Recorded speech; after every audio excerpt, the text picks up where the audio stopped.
प्रदीप मिश्रा की पाठशाला में आप सभी का स्वागत है। क्लास 10 सीबीएसई बोर्ड का पेपर मैथ्स का हो चुका है, जिसका हम डिस्कशन करेंगे। ये मेरे पास स्टैंडर्ड का सेट 1 का पेपर है। इसमें अपन जो ऑब्जेक्टिव टाइप क्वेश्चंस आए हैं उसका अपन डिस्कशन कर रहे हैं। तो इसमें देखिए पहला क्वेश्चन पूछा गया था एलसीएम ऑफ 960 एंड 240। तो 960 और 240 के एलसीएम निकालने के लिए अपन क्या करेंगे, इसमें ऑब्जेक्टिव टाइप क्वेश्चन है। तो देखिए 960 240 का मल्टीपल है ना। 240 इंटू 4 करेंगे तो 960 आ जाएगा, है ना। तो ये इसका मल्टीपल है, इसलिए इसका एलसीएम जो है हमारा 960 ही आएगा। ठीक है, आप चाहे तो लॉन्ग डिवीजन वाले मेथड से भी कर सकते हैं, थोड़ा इसमें समय लगेगा। ठीक है, 2 से डिवाइड करेंगे फिर ऐसे डिवाइड करके अपन निकालेंगे तो 960 आ जाएगा। ठीक है, क्योंकि तो इसका मल्टीपल है इसलिए डायरेक्ट अपन बोल सकते हैं कि इसका एलसीएम 960 आएगा। जैसे मान लेते हैं अपन को पूछ रहा है कि 2 और 4 का एलसीएम क्या होगा, है ना। तो देखिए 4 जो है 2 का मल्टीपल है, 2 इंटू 2 4 होता है, तो एलसीएम हमारा यही आ जाएगा 4। 3 और 12 का एलसीएम पूछ रहा है, तो 12 3 का मल्टीपल है ना, 3 इंटू 4 12, तो हमारा इसका एलसीएम 12 आएगा। ठीक है, अपन लॉन्ग डिवीजन मेथड से भी निकालेंगे। यदि मान लो 3 और 12 का, तो पहले 3 से जाएगा, 3 का 3 को 12, फिर 2 से, है ना, तो आ जाएगा 3 इंटू 2, 3 6 तो 12, 12 एलसीएम आ गया, है ना। तो यदि इसका मल्टीपल है तो अपन डायरेक्ट बोल सकते हैं, तो इसका ऑप्शन ए आएगा 960। नेक्स्ट क्वेश्चन जो पूछा गया था, पूछा नेचुरल नंबर 1 इज, है ना। नेचुरल नंबर 1 क्या है, प्राइम है, कंपोजिट है, दोनों है, कि नाइदर प्राइम नॉर कंपोजिट है। तो हम जानते हैं कि सबसे छोटी प्राइम नंबर क्या होता है, सबसे छोटा प्राइम नंबर हमारा 2 होता है, 2 फिर 3, है ना। सबसे छोटा प्राइम नंबर 2 से स्टार्ट होता है, एक हमारा प्राइम नंबर नहीं है। तो कंपोजिट नंबर क्या होता है, जिसमें 2 या 2 से अधिक उसके डिवाइजर हो या फैक्टर हो। सबसे छोटा हमारा कंपोजिट नंबर 4 होता है, 4 फिर हमारा 6, ऐसे हमारा आएगा। तो हमारा एक जो है ना तो कंपोजिट नंबर है ना तो प्राइम नंबर है, तो इसका ऑप्शन आएगा नाइदर प्राइम नॉर कंपोजिट। ठीक, नेक्स्ट क्वेश्चन जो पूछा गया था, for any natural number n 5 to the power n ends with the digit 0 5 3 2। ठीक है, मतलब ये बोल रहा है कि जो 5 की पावर n है, ठीक है, किसी भी नेचुरल नंबर के लिए इसका जो डिजिट का एंड है वो क्या आएगा, 0 आएगा, 5 आएगा, 3 आएगा, मतलब यूनिट डिजिट क्या आएगी, है ना। वह 5 की पावर अपन मान लेते हैं 1 लेते हैं, कितना आएगा 5, 5 की पावर 2 लेते हैं, n को हमने 2 लिया है, यहाँ 25, 5 की पावर 3 लेंगे तो 125, 5 की पावर 5 लेंगे तो 625। तो अपन देख रहे हैं कि हमेशा ये 5 पे ही एंड कर रहा है। ठीक है, तो 5 की पावर n जो है किसी भी नेचुरल नंबर के लिए 5 पे ही एंड, तो ये देखिए 5 पे ही हमेशा एंड कर रहा है किसी भी नेचुरल नंबर के लिए। ठीक है, यदि यहाँ पे एन अपन कुछ भी ले ले, 1000 भी ले लेंगे ना, तो भी ये आखिरी में 5 पे ही एंड करेगा, मतलब इसका यूनिट डिजिट 5 है, तो इसमें आएगा ऑप्शन नंबर बी। अब इस ग्राफ के क्वेश्चन में देखिए पूछ रहा है number of distinct zeros of y equal to F X, इसमें नंबर ऑफ जीरोस कितने हैं ऐसा पूछ रहा है। ठीक है, तो नंबर ऑफ जीरो निकालने के लिए क्या करना पड़ता है कि जो ये ग्राफ है ना, एक्स एक्सिस को जितनी बार काटता है या टच करता है ना, उतना ही जीरोस होता है। तो इसमें देखिए एक्स एक्सिस को 2 बार काट रहा है, इस पॉइंट पे एक इस पॉइंट पे, तो ये हमारा यहाँ पे हमारा नंबर ऑफ जीरोस कितने हैं, 2 जीरोस होंगे। ठीक है, मान लेते कोई ऐसा ग्राफ दिया होता है क्वेश्चन में, मान लीजिए ये आपने दे रखा है। ठीक है, अब इसमें पूछ रहा है कितने नंबर ऑफ जीरोस होंगे, है ना। देखिए कितनी बार एक्स एक्सिस को काट रहा है, 1 2 3 4 5 6 7 8 9 10, 10 बार काट रहा है, तो इसके नंबर ऑफ जीरोस कितने होंगे, 10, इस ग्राफ के अनुसार। ठीक है, इस क्वेश्चन में दे रखा है कि alpha beta are two zeros of polynomial this and alpha plus beta is equal to alpha beta, then find the value of P. ठीक है, तो यहाँ पर सम ऑफ जीरोस का फॉर्मूला लगाएंगे, अल्फा प्लस बीटा क्या होता है, माइनस बी बाई ए। तो यहाँ पर बी कितना है, कोफिशिएंट ऑफ एक्स जो बी होता है, तो ये हो जाएगा -2 है यहाँ पे, तो माइनस बी बाई ए कितना है यहाँ पर पी है, आ जाएगा 2 by P. Product of zeros का फॉर्मूला क्या होता है, अल्फा बीटा का सी बाई ए, सी कितना है यहाँ पर 2p है, ए कितना है यहाँ पर p है, t हो जाएगा हमारा 3, ये कर जाएगा 3 हो जाएगा। क्या दे रखा है, alpha plus beta equal to alpha beta, है ना, ये दोनों तो यहाँ पर दे रखा है alpha plus beta equal to alpha beta. ठीक है, तो दोनों को, ये दोनों इक्वल है, इनको इक्वेट करेंगे, 2 बाई पी इक्वल टू 3, तो p आ जाएगा 2 बाई 3, मतलब हमारा ये option B is correct. Next question देखते हैं, इसमें दे रखा है if the pair of the linear equation this and this is consistent and dependent then. ठीक है, तो इसमें देखिए कंसिस्टेंट हो और डिपेंडेंट भी हो, तो ऐसी वाली कंडीशन कब आती है, जब a1 by a2 is equal to B1 by B2 is equal to C1 by C2। ऐसी वाली जब कंडीशन होती है तब हमारा pair of linear equation consistent होता है और डिपेंडेंट होता है। उस केस में क्या होता है, दोनों लाइनें हमारी कोइंसिडेंट लाइन होती हैं या ओवरलैपिंग लाइन में होती हैं, मतलब दोनों लाइन एक दूसरे के ऊपर ओवरलैप कर रही होंगी। ठीक है, जैसे मान लो कोई इक्वेशन दे रखा है x plus Y plus two is equal to 0, तो जो दूसरी वाली जो लाइन की इक्वेशन होगी 2x plus 2y plus 4 is equal to 0 है। तो यहाँ पर देखिएगा a1 by a2 b1 by b2 c1 by c2 का जो रेशियो है वो बराबर है। ठीक है, तो अपन ने बेसिकली क्या करा है, इस इक्वेशन में, इक्वेशन 1 में दो का अपन ने गुणा कर दिया है, मल्टीप्लाई कर दिया है। देखिए x की जगह 2x हो गया, y की जगह 2y हो गया और c की जगह में 2 की जगह में 4 हो गया। तो ऐसे केस में हमारा a1 बाई a2 बराबर होता है b1 बाई b2 को और c1 बाई c2 के बराबर होता है। दोनों लाइनें जो है हमारी कोइंसिडेंट रहेंगी, इसमें बहुत सारे इनफाइनाइट सोल्यूशन होंगे, है ना। जो भी इस पॉइंट पे जो इस लाइन पे जो पॉइंट लाई करेंगे वो सभी इसके सॉल्यूशंस होंगे। ठीक है।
कोई यदि व्यक्ति एक्स वाई प्लेन में ग्राफ में पॉइंट यहाँ पर लेता है, वाई निगेटिव लेता है, ठीक है, क्योंकि ए यहाँ पर आप पॉजिटिव और निगेटिव कुछ भी ले सकते हैं, ए ऐसा तो बोला नहीं कि ए हमेशा पॉजिटिव ही है। मान लो कोई व्यक्ति यहाँ पर पॉइंट लेता है, तो इस केस में -3a डिस्टेंस आप नहीं लिखना चाहिए, क्योंकि डिस्टेंस हमेशा पॉजिटिव होता है। कोई भी दूरी रहेगा, हमारा मान लो बोलना है कि हमारे यहाँ से मार्केट की दूरी कितनी है, 4 किलोमीटर है, 6 किलोमीटर है, हम कभी ये थोड़ी ना बोलते हैं कि -6 किलोमीटर या -4 किलोमीटर है।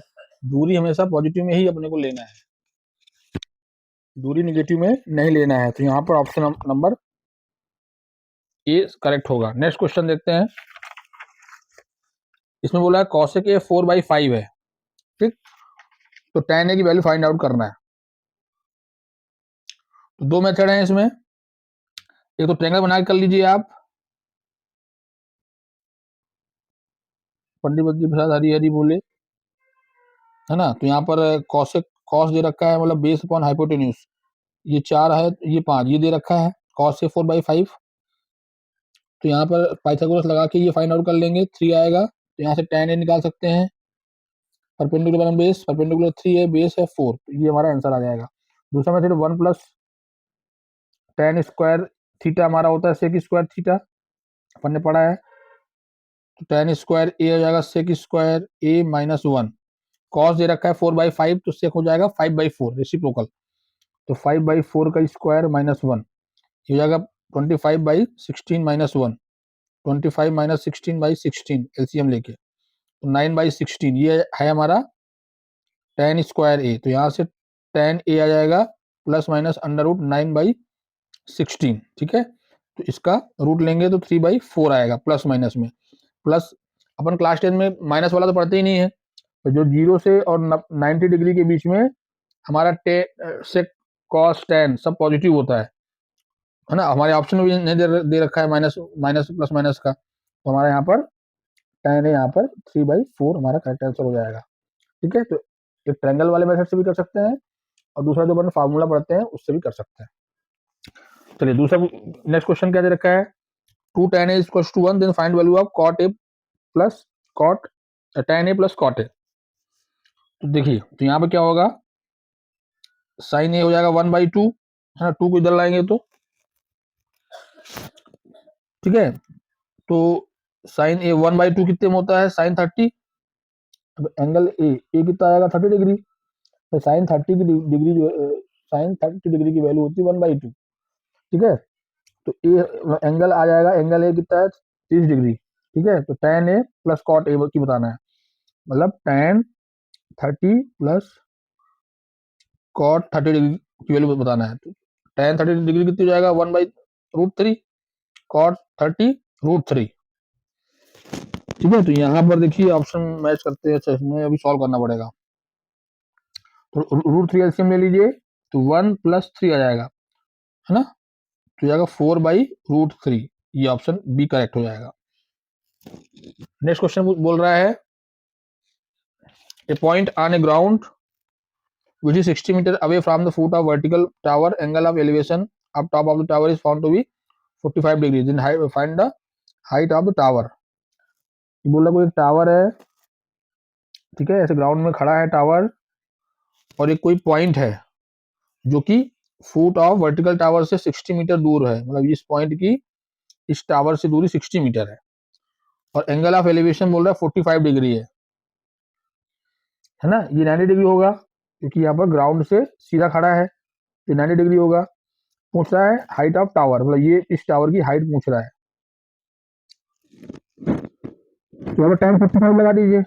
और दूसरा आप ऐसा भी कर सकते हैं भाई, ये 90 है, ये 45 है, तो यही 45 डिग्री होगा, 45 डिग्री है, मतलब ये आइसोसेल्स ट्रायंगल बन रहा है, ये आइसोसेल्स ट्रायंगल बन रहा है, मतलब ये वाला साइड और ये वाली साइड हमारी इक्वल होगी, side opposite to equal sides are equal, है ना। तो ये हमारा 45 है, ये दोनों इक्वल एंगल हैं, तो इनके जो साइड है, इनके अपोजिट साइड है वो भी इक्वल होगा, तो ये 60 है तो ये 60 हो जाएगा, ठीक है।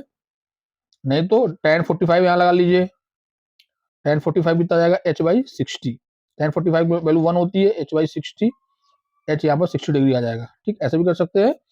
और ट्रायंगल की प्रॉपर्टी से भी कर सकते हैं। तो इसका ऑप्शन नंबर सी करेक्ट आएगा। इसमें देखिए P A P B are tangent to the circle centred at O if O A B 15 है, ओ ए बी ये हमारा 15 डिग्री दे रखा है, then angle A P B कितना होगा, ये वाला एंगल पूछ रहा है, ये दोनों टेंजेंट है। तो अब हम इसको फाइंड आउट कैसे कर सकते हैं, देखिए इसको पहले यहाँ पर ज्वाइन कर देते हैं, ये रेडियस होगी और ये टेंजेंट है, ठीक है, ये रेडियस है ये टेंजेंट है, ये हमारा 90 डिग्री बनाता है, रेडियस टेंजेंट के से जब मिलता है तो उस पॉइंट पे 90 डिग्री बनाता है ना, अपन ये पढ़ते हैं थ्योरम। ये हमारा 90 डिग्री हो जाएगा। अच्छा दूसरा बात, ये आइसोसेलेस ट्रायंगल बन रहा है यहाँ पर, ये रेडियस आर है, ये रेडियस आर है, तो ये दोनों एंगल भी हमारे बराबर होंगे, ये एंगल बराबर होगा इसके, तो ये एंगल हमारा आ जाएगा 15 डिग्री।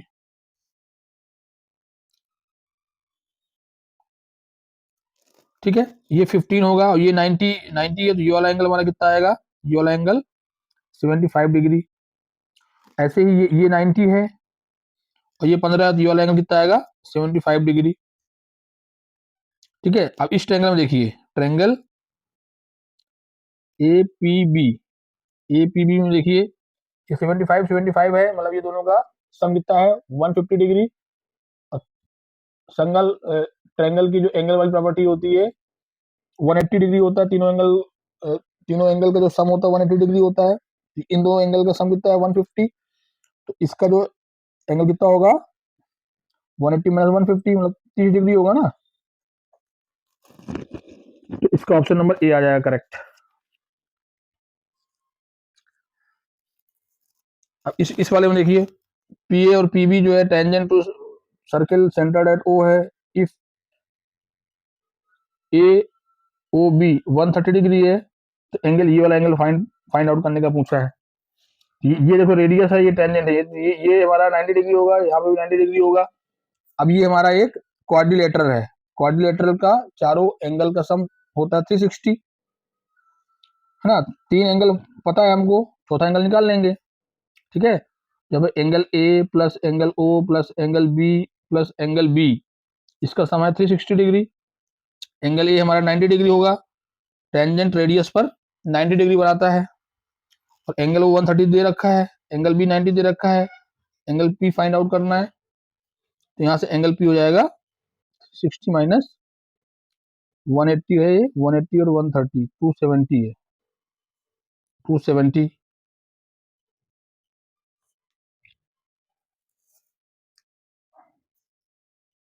9 18 8 3 11 310 310 है ये। ठीक है, एंगल पी यहाँ से आ जाएगा हमारा 50 degree, option number B correct.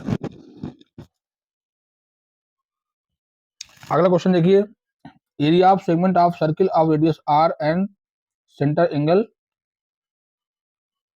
60 is, कोई एक सर्कल ले लेते हैं, उसका रेडियस आर दे रखा है और सेंट्रल एंगल दे रखा है 60 डिग्री। ठीक है, तो एरिया ऑफ सेगमेंट मतलब ये वाला एरिया हमको पूछ रहा है, तो इस वाले एरिया को फाइंड आउट करने के लिए जो सेक्टर है ना, ये जो सेक्टर का एरिया है, इस सेक्टर के एरिया में से ये वाला ट्रायंगल का एरिया अपने को घटाने पे अपने को ये वाला एंगल मिल जाएगा। ठीक है, तो सेक्टर का एंगल कैसे निकालेंगे, सेक्टर का एरिया कैसे निकालेंगे, तो पूरे सर्किल का जो एरिया होता है कितना होता है पाई आर स्क्वायर, मतलब 360 डिग्री जो हमारा सर्कल है पूरा होल सर्कल 360 डिग्री का, उसका एरिया होता है पाई आर स्क्वायर। ठीक, तो 1 डिग्री में कितना एंगल आएगा पाई आर स्क्वायर बाई 60। ठीक है, तो 60 डिग्री में कितना एरिया कवर होगा पाई आर स्क्वायर बाई 60 इंटू 60, ये 6 बार जाएगा, तो पाई आर स्क्वायर बाई 6 ये हमारा क्या आएगा इस सेक्टर का एरिया, इस एरिया में से ये वाला ट्रायंगल का एरिया अपने को हटाना है। अब इस ट्रायंगल का एरिया कैसे फाइंड आउट करेंगे बताइए, इस पॉइंट को अपन यहां मिलाएं यदि, तो इसको ये बाइसेक्ट करेगा, मतलब ये सेंट्रल पॉइंट है इस लाइन का, तो ये अपन दूरी यदि अपन इसको डी माने, यदि ये दूरी हमारा डी माने, ये वाला एंगल भी 30 डिग्री आएगा आधा। तो यहां पर अपन साइन 30 लगा देते हैं। साइन 30 अपन लगाते हैं, साइन 30 परपेंडिकुलर, परपेंडिकुलर कितना है हमारा, डी हो जाएगा, डी बाई हाइपोटेन्यूज आर है। साइन 30 कितना हो जाएगा, 1/2 होता है साइन 30, ये बराबर इसके डी बाई आर के है। तो यहाँ से डी कितना आ जाएगा, r/2, मतलब ये जो है r/2 है, मतलब ये पूरा जो इसकी जो लेंथ है ये कितनी हो जाएगी, r हो जाएगी ये वाली, है ना, ये पूरा r हो जाएगा। ये भी r है, ये भी r है, मतलब ये हमारा इक्विलेटरल ट्रायंगल है।